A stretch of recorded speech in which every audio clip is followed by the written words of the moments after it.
आरोप लगा देश के ऊपर कि भारत की पुलिस, भारत की व्यवस्था, भारत की सत्ता पार्टियां कभी मुसलमान को गृह मंत्री नहीं बनाती, क्योंकि उनको डर लगता है कि कहीं गद्दारी ना कर दे। हमने कहा कि शायद ऐसा होता होगा, शायद यही वजह है 1989 में वीपी सिंह की सरकार में भारत का पहला मुसलमान गृह मंत्री बना 8 दिसंबर 1989 को, 89 को। उस आदमी का नाम था मुफ्ती मोहम्मद सईद। 8 दिसंबर को बनता है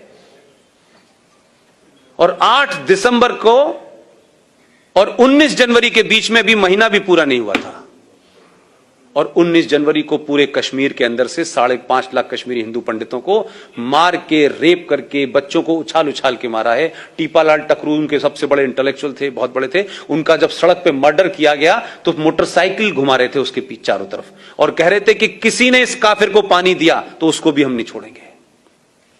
न मुफ्ती की बेटी रोई, न अब्दुल्ला रोया, न कश्मीरियत कहीं आई, और चुपचाप खत्म हो गया। आज इसके बारे में कहीं बात नहीं होती।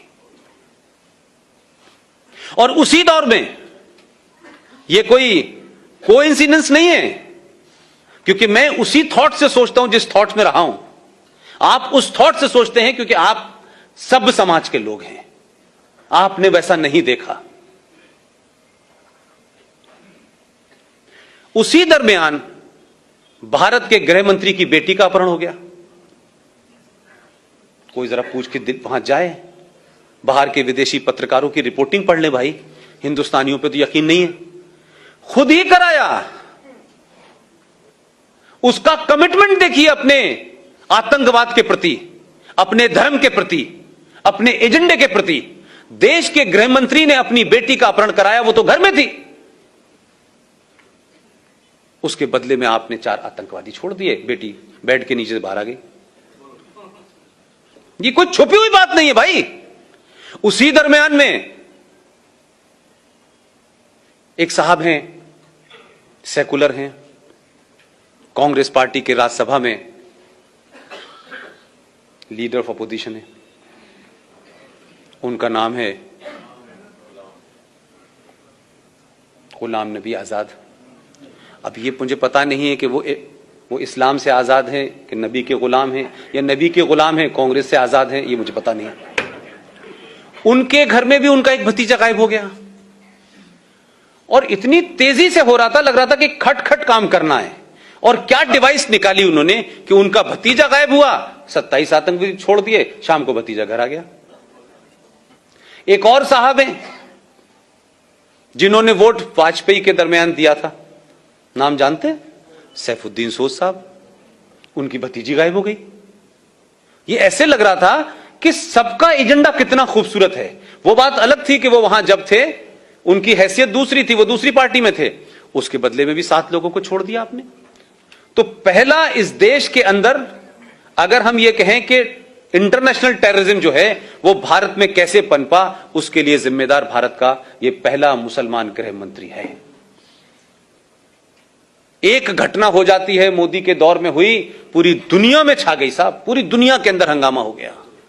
कोई वीजा रुकवाने चला गया, कोई धरना करने चला गया, कोई प्रदर्शन करने चला गया, लेकिन 5 लाख हिंदू अपने ही देश में शरणार्थी हैं। दिल्ली की सड़कों पे, दिल्ली हाट के सामने कोई पान की दुकान कर रहा है, कोई चूरन की दुकान कर रहा है, कहां कहां रह रहे हैं, कोई बंगलोर भाग गया, कोई कहीं भाग गया। लेकिन इस देश में कोई बड़ा जुलूस, कोई बड़ा प्रदर्शन, कभी संसद इसके लिए नहीं रही।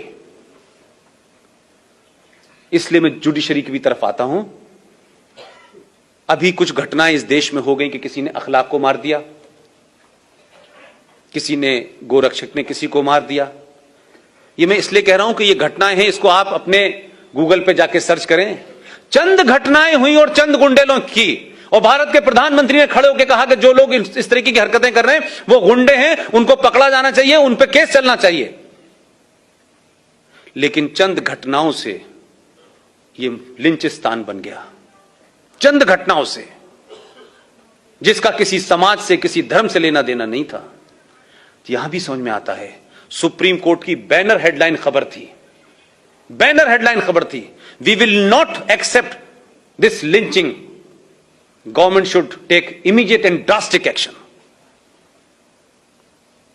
इसी हिंदुस्तान के अंदर 1984 में दिल्ली के अंदर लुटियन दिल्ली में, जहां राष्ट्रपति, प्रधानमंत्री, सारी सत्ताएं के सबका पावर है, वहां 3,500 सिखों को दौड़ा दौड़ा कर मारा, सड़कों पे मारा, गले में टायर डाल के मारा, बच्चों को उछाल उछाल के मारा, बॉक्स में जो लोग छुप गए थे उस बॉक्स में आग लगा के मारा। भाई साहब, सुप्रीम कोर्ट ने कभी नहीं कहा कि इस देश में अगर मॉब लिंचिंग पहली हुई थी तो वो तो ये थी, कभी नहीं बोली। 3.5 लाख और 5 लाख कश्मीरी हिंदू पंडितों के साथ किया, वो मॉब लिंचिंग नहीं थी। लेकिन सुप्रीम कोर्ट का पाखंड और ड्रामा देखिए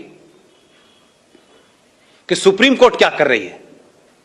सुप्रीम कोर्ट भारत की सेनाओं को डायरेक्शन दे रही है। क्या डायरेक्शन है साहब?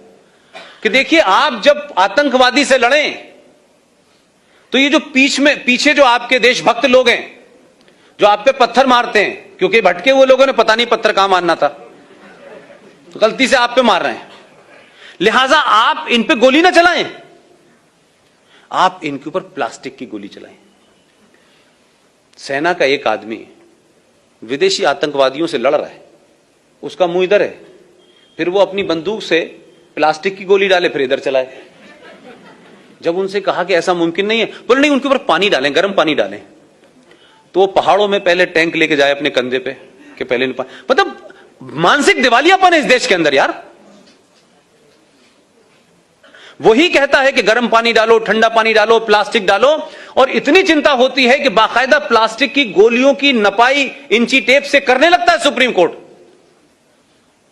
सुप्रीम कोर्ट को इस बात की चिंता है कि मुंबई की दही हांडी की लंबाई कितनी है भाई, ये ज्यादा हो गई आधी इंच तो भाई साहब पे केस चलेगा। महाकाल पे